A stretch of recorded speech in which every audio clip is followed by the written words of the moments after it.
कुछ silver slimes अपनी ही दुनिया में मस्त घूम रहे थे, क्यूटली उछल कूद मचा रहे थे। लेकिन चूंकि ये सुपर रेयर होते हैं, हर कोई इन्हें पकड़ने के लिए बेताब था। कुछ एडवेंचरर्स तो बस मौका ढूंढ ही रहे थे कि इन्हें कैसे कलेक्ट किया जाए। लेकिन तभी एक लकी कमीना फुल स्पीड में दौड़ता है और बिना कोई मौका दिए सभी स्लाइम्स को क्रिटिकल हिट मार देता है। उसके वार इतने परफेक्ट थे कि स्लाइम्स को रिएक्ट करने तक का टाइम नहीं मिला। तभी स्क्रीन पर एक सिस्टम नोटिफिकेशन फ्लैश हुआ। ताकाहाशी याको ने कई एस रैंक आइटम्स ऑब्टेन किए। याको ने जैसे ही अपनी लूट को देखा, उसकी आंखें चमक उठी। चारों तरफ से आवाजें आने लगी, ब्रो ये सच में मिल सकते हैं क्या? भाई मेरी पूरी लाइफ की ग्राइंडिंग भी ऐसे ड्रॉप्स नहीं देगी। याको तू ह्यूमन है या गेम का बग? याको भी खुद शॉक में था। हर एक आइटम एस रैंक का, सीरियसली? वो सोचने लगा कि ये सब कहीं सपना तो नहीं। उसे यकीन नहीं हो रहा था कि उसने इतनी ओपी लूट एक ही बार में उठा ली। थोड़ी देर तक वो बस स्क्रीन को देखता रहा, फिर मन ही मन सोचने लगा, लगता है पिछले जन्म की सारी स्ट्रगल्स का रिवॉर्ड अब मिल रहा है। और जब वो अपने पास्ट लाइफ के बारे में सोचने लगा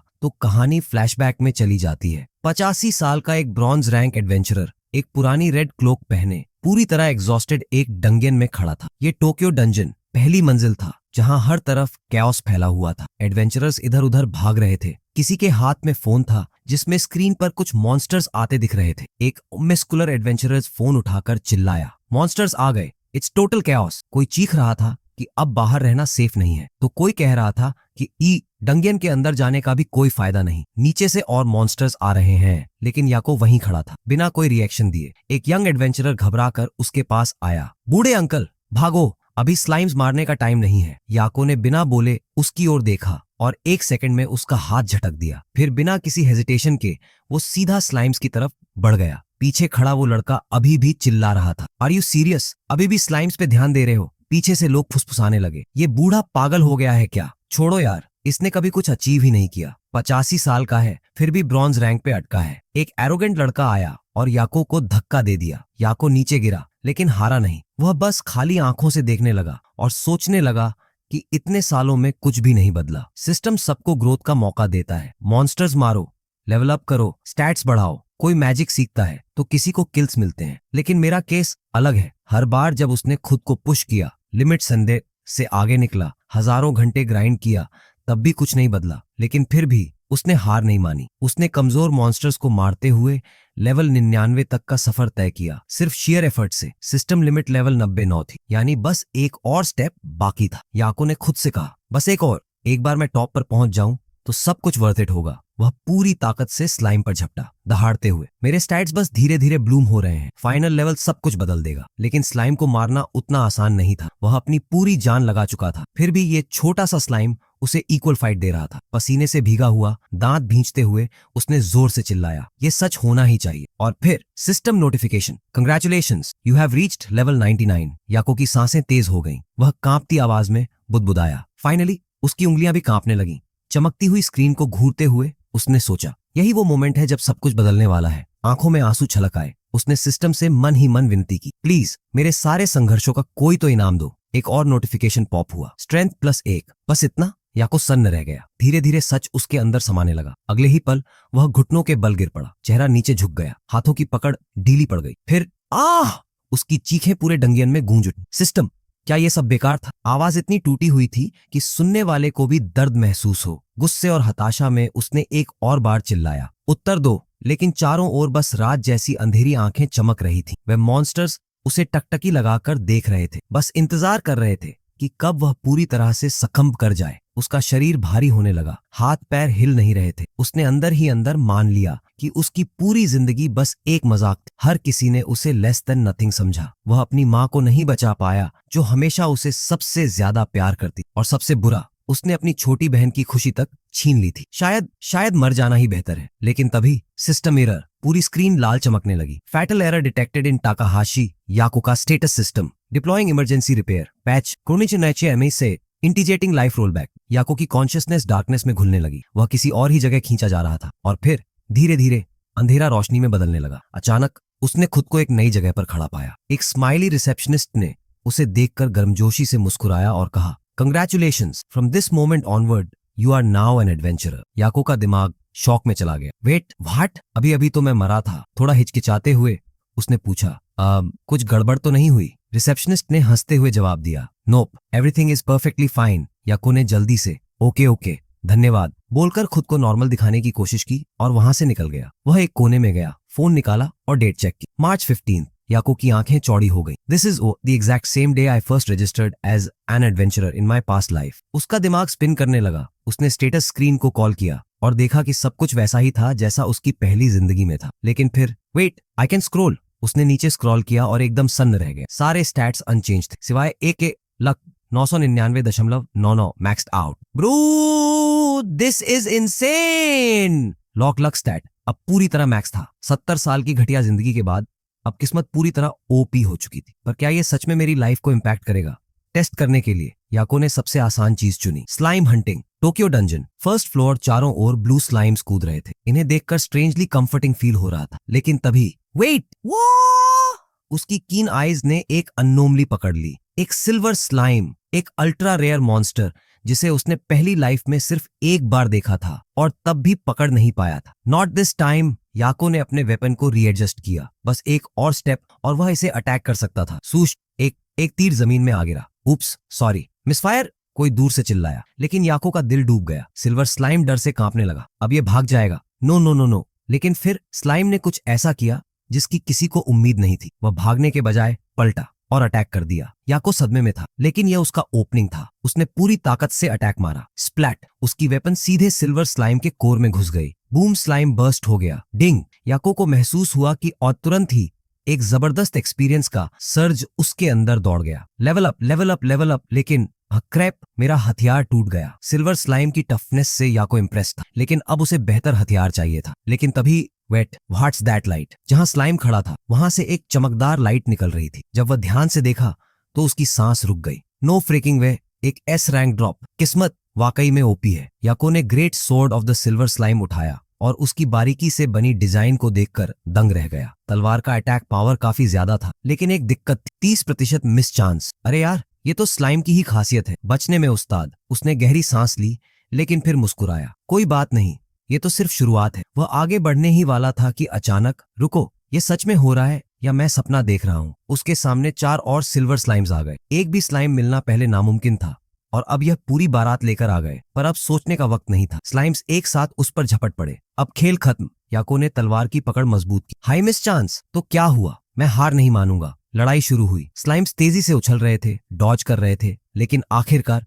याको ने सभी को हरा दिया। वह थककर जमीन पर गिर गया। भाई, ये क्या ही जबरदस्त फाइट थी। फिर अचानक उसकी नजर चमकती हुई लूट पर पड़ी। उसकी आंखों में फिर से चमक आ गई। ये तो जैकपॉट है। अगले 1 घंटे तक उसने स्लाइम्स का शिकार किया और अब हाल ये था कि अरे यार, बैग भर गया। अब उसे पूरा यकीन हो गया था, मेरी किस्मत सच में अद्भुत स्तर की है। सूरज ढल रहा था। पहाड़ी पर खड़े होकर उसने हाथ उठाकर चिल्लाया, हाँ, ये असली है। फिर उसने आसमान की तरफ देखा और सोचा, अब मैं सच में कुछ बड़ा कर सकता हूँ। लेकिन तभी एक सवाल उसके दिमाग में आया, क्या मेरे पास घर भी है? याको झटके से उठा। मेरी पिछली जिंदगी के हालात क्या अभी भी वही हैं? उसे अपने परिवार को देखने की बेचैनी होने लगी। उसने तलवार कसकर पकड़ी और मन ही मन कहा, मुझे घर जाना है। याको ने पूरे जोश के साथ शहर की गलियों में दौड़ लगा दी। मुझे अभी अपने परिवार से मिलना है। उसका दिल तेजी से धड़क रहा था। वह पूरी ताकत से भागा जब तक कि वह पुरानी अपार्टमेंट बिल्डिंग के सामने नहीं पहुंच गया। वह हांफते हुए रुका, ऊपर देखा, वही पुरानी बिल्डिंग। याद करो, हमारा कमरा कौन सा था?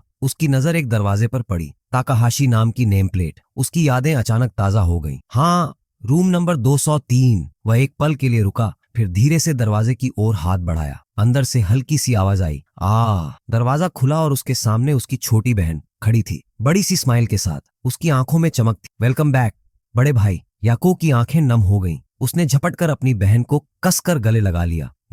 नोमी अचानक चौंक गई। अरे, तुम अचानक ये क्या कर रहे हो? कहीं कोई प्रैंक शो तो नहीं चल रहा? वह हंसने लगी, लेकिन याको की पकड़ और मजबूत हो गई। इस बार मैं अपनी फैमिली को खोने नहीं दूंगा। उसकी आंखों में दृढ़ निश्चय था। इस बार वह अपनी फैमिली को बचाएगा, चाहे कुछ भी हो जाए। याको ने नोमी को सब कुछ बताया, उसका पिछला जीवन, उसकी नई किस्मत और उसकी दूसरी जिंदगी का मौका। नोमी की आंखें आश्चर्य से बड़ी हो गईं। तो क्या हम माँ को बचा सकते हैं? याको ने आत्मविश्वास से कहा, बिल्कुल, बस थोड़ा सा एफर्ट चाहिए। अगले दिन याको ने अपने रेयर आइटम्स को बेचा। और उसके बदले बहुत सारा पैसा मिला। अब वह अपने मिशन के लिए तैयार था। एक ऑक्शन में वह 10 मिलियन की ऊंची बोली लगाकर सबसे highest grade status ailment recovery potion जीत गया। याको अपनी माँ के अस्पताल के कमरे के बाहर खड़ा था। दरवाजे पर उनके परिवार का नाम ताकाहाशी लिखा था। हल्की सी दस्तक देने पर अंदर से एक आवाज आई, आ जाओ। याको और नोजोमी ने अंदर कदम रखा और याको ने गर्मजोशी से अपनी माँ का अभिवादन किया। उनकी माँ, जो दिखने में कमजोर लग रही थीं, लेकिन मुस्कुरा रही थी। उन्होंने पूछा, कैसे हो तुम दोनों? याको हल्की मुस्कान के साथ बोला, ये तो मुझे पूछना चाहिए माँ। उसके लहजे में चिंता साफ झलक रही थी। नोजोमी ने खुशी खुशी एक छोटा सा तोहफा निकाला और अपनी माँ को दिया। उनकी माँ ने प्यार से उसे लिया और धन्यवाद कहा, लेकिन फिर हल्के स्वर में बोली, बेटा, तुम्हें अपनी कमाई अपने लिए बचानी चाहिए, मुझ पर खर्च करने की जरूरत नहीं। याको ने विश्वास भरी आवाज में कहा, अब पैसे की चिंता करने की कोई जरूरत नहीं माँ। नोजोमी ने उत्साह से कहा, और भी एक तोहफा है हमारे पास। उनकी माँ ने उत्सुकता से पूछा, क्या है वो? याको ने चमकती हुई शीशी हाथ में उठाई और कहा, माँ, ये थोड़ी अजीब बात लगेगी, लेकिन प्लीज इसे पी लो। उनकी माँ की आंखें चौड़ी हो गईं। इतनी महंगी पोशन? बेटा, ये कहाँ से लाई? नोजोमी ने गर्व से जवाब दिया, याको ने डंजन में जाकर पैसे कमाए और खास तौर पर आपके लिए ये खरीदी। उनकी माँ को अब भी यकीन नहीं हो रहा था, लेकिन तुमने अभी अभी एडवेंचरर बनना शुरू किया था, इतनी जल्दी इतना पैसा कमा लिया? याको ने हल्का सा सिर झुकाया और विनम्रता से कहा, बस थोड़ा सा किस्मत का खेल था। फिर बिना देर किए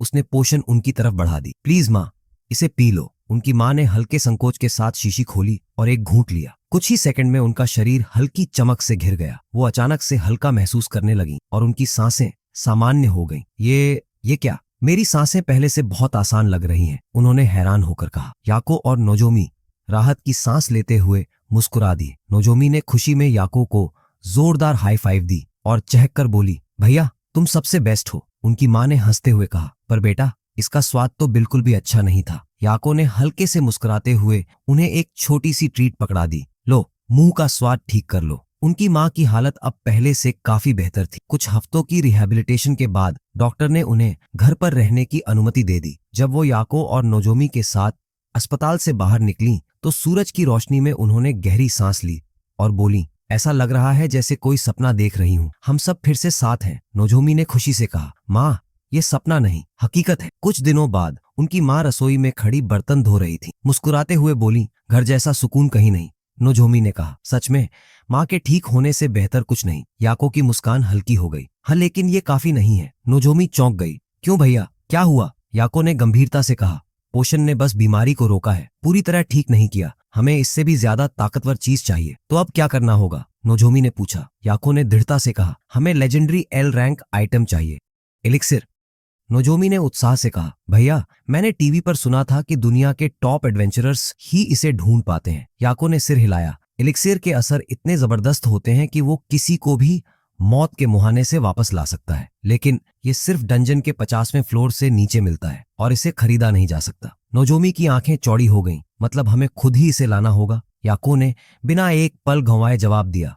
हाँ। नोजोमी ने माँ के साथ बर्तन धोते हुए याको से पूछा, भैया, क्या तुम 50वें फ्लोर से नीचे जा सकते हो? याको ने मजाकिया अंदाज में एक कांटा उछालते हुए कहा, सामान्य लोगों के लिए नामुमकिन, अगर कोई जबरदस्ती करे तो सीधी मौत। नोजोमी ने घबराते हुए कहा, तो फिर? याको हल्का सा मुस्कुराया, मैंने कहा था सामान्य लोगों के लिए, लेकिन मेरे पास सिर्फ लक नहीं है, मुझे अपने पास्ट लाइफ की नॉलेज भी है। यही मेरा सबसे बड़ा ट्रम्प कार्ड है। यकीडो को याद आता है कि एलिक्सर अपर फ्लोर्स पर मिल सकता है, लेकिन उसे एक रेयर एक्सेप्शन के बारे में पता है। 20वें फ्लोर पर मौजूद बॉस मॉन्स्टर एंशिएंट गोलेम एक ऐसा सोर्स है जिससे यह मिल सकता है। यह बेहद ताकतवर एंटिटी है जिसका एक यूनिक ड्रॉप होता है, एलिक्सिर, जो किसी भी बीमारी को ठीक कर सकता है। लेकिन यह ड्रॉप होने की संभावना बहुत ही कम है, क्योंकि यह एक रेयर बॉस मॉन्स्टर का रेयर ड्रॉप है। याकिडो अपने पास्ट लाइफ को याद करता है और सोचता है कि यह इतनी एक्स्ट्रॉर्डिनरी चीज थी कि उसने इसके बारे में सिर्फ एक ही बार सुना था, लेकिन अब उसके पास जो लक है उसे देखकर उसे भरोसा है कि वह इसे हासिल कर सकता है। नूमी उसके स्कीमिंग एक्सप्रेशन को नोटिस करती है और उसे छेड़ते हुए कहती है कि वह कुछ प्लानिंग कर रहा है। याकिडो हंसते हुए पूछता है कि क्या सच में उसका एक्सप्रेशन ऐसा लग रहा था। वह एक जग से चाय डालते हुए अपनी कॉन्फिडेंट स्माइल बनाए रखता है। नूमी हल्के से कंधे उचकाते हुए कहती है कि कोहे, सिंस इट्स यू, तुम कुछ भी कर सकते हो। याकिदो चाय के 3 गिलास भरते हुए कहता है कि इससे पहले उसे कुछ तैयारी करनी होगी। नूमी उत्सुकता से पूछती है कि कैसी तैयारी। याकिदो मुस्कुराते हुए कहता है कि हर चीज में एक लूपहोल होता है। फिर वह एक फैमिली फोटो को देखता है, अपनी असली मोटिवेशन को याद करता है और अपनी योजना पर ध्यान केंद्रित करता है। सबसे पहले उसे अपने इक्विपमेंट की जरूरत है। वह अपने हथियार great sword of the silver slime को देखता है, जो 30% मिस करने की चांस रखता है क्योंकि यह स्लाइम के स्वभाव से जुड़ा है। लेकिन यह सिल्वर स्लाइम टीयर से कोटेड है, जो एक खास एबिलिटी देता है। जब इसे किसी भी इक्विपमेंट पर अप्लाई किया जाता है तो डैमेज लेने का 1/3 चांस नलिफाई हो जाता है। याकिडो अपनी प्लानिंग फाइनलाइज कर ही रहा होता है कि नोजोमी अचानक कोने से झांकती है, यह देखने के लिए कि वह क्या कर रहा है। वह उसे हल्के कपड़े पहने देखती है और चिंता जताती है। तुम हल्के कपड़े पहनकर जा रहे हो, बाकी वॉरियर्स तो हेवी आर्मर पहनते हैं। याकिडो हंसते हुए जवाब देता है, मेरी स्टैट्स हेवी आर्मर के लिए बहुत लो हैं, लेकिन मैंने अपनी फाइटिंग स्टाइल को अडेप्ट कर लिया है। वह अपना स्टेटस स्क्रीन चेक करता है और पाता है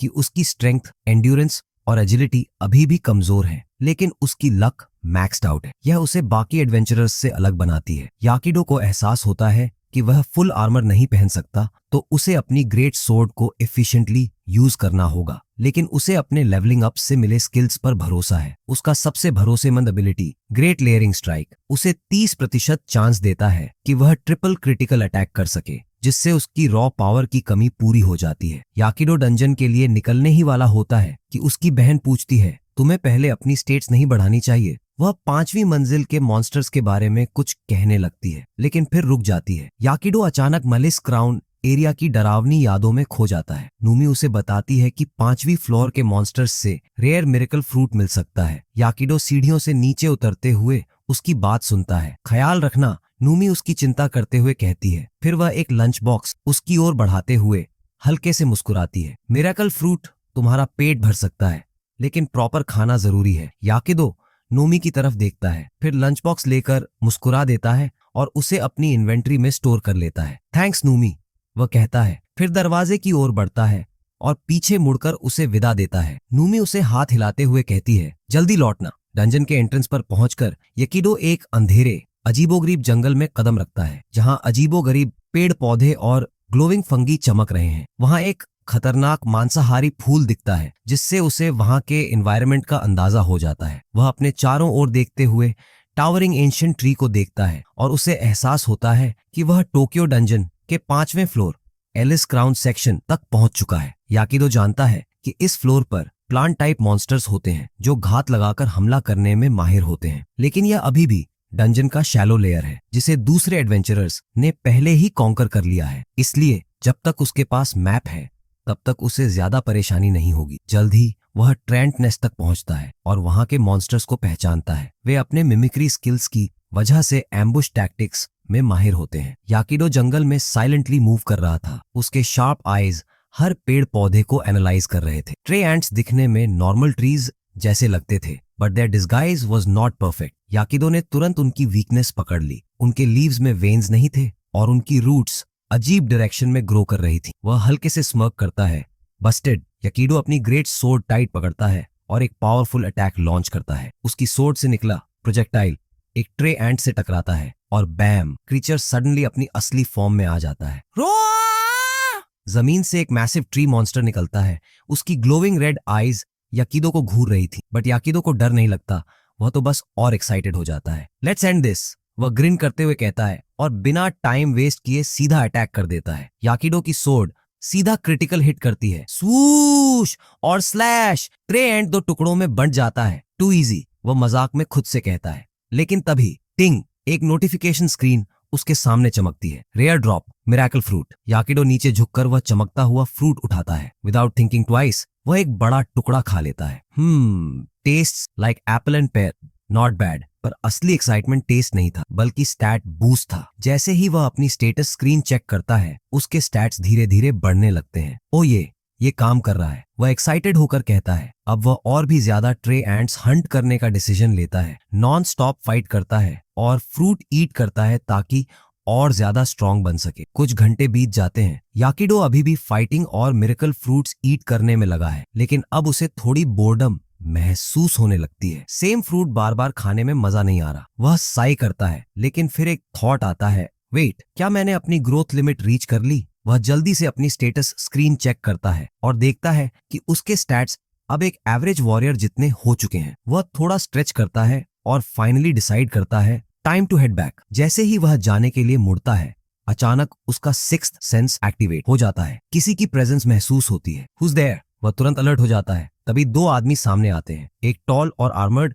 दूसरा शॉर्ट और क्लोक्ड। दोनों के चेहरे पर क्रीपी ग्रिन्स है। अरे भाई, हंटिंग ग्राउंड्स अकेले कंट्रोल करना सही नहीं, टॉल वाला मजाक में कहता है। थोड़ा दूसरों को भी खेलने दो। याकिडो जल्दी से नोटिस करता है, ये दोनों के पास एडवेंचरर आईडीज नहीं है, क्रॉलर्स। हाँ, वह धीरे से बड़बड़ाता है। छोटा आदमी हंसता है। ओ, तो तुम्हें समझ आ गया, बट डोंट वरी, बस अपना गियर छोड़ दो और हम तुम्हें जिंदा जाने देंगे। टॉल वाला आदमी सिनिस्टर स्माइल देता है। तुम्हारे पास जितनी पावरफुल गियर है, तुम्हारी लेवल के हिसाब से बहुत ज्यादा है। Better hand it over. Yakido एक सेकंड के लिए चुप रहता है, फिर उसकी आंखों में एक स्पार्क आता है। चलो थोड़ा फन हो जाए।